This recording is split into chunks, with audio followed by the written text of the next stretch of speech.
আজকের ভিডিওটা খুবই গুরুত্বপূর্ণ। এই যে দুইটা জিনিস দেখতেছেন, এই দুইটা জিনিস নিয়ে এমন কোনো টেকনিশিয়ান নাই যে বিপদে পড়ে নাই। আপনি খুব সুন্দরভাবে খুলছেন, খুব যত্ন করে রাখছেন, কিন্তু ফিটিং করার সময় দেখেন দুইটার যে কোনো একটা হারায় গেছে।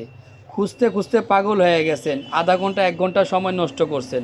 তাই আমি আপনাদেরকে আজকে এমন একটা টেকনিক শিখিয়ে দিব, যেটা যদি আপনারা করেন তাহলে এটা হারানোর সম্ভাবনা নাই এবং কখনো খুলেও যাবে না।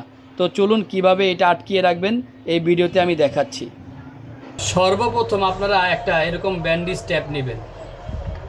এরপরে বাটনগুলো যেই জায়গায় ছিল ওই জায়গার মধ্যে রেখে দিবেন। পরবর্তীতে এই ট্যাপ থেকে আপনারা পরিমাণ মতো ট্যাপ নিয়ে নেবেন। পরিমাণ মতো ট্যাপ নেওয়ার পরে এইভাবে করে এই দেখেন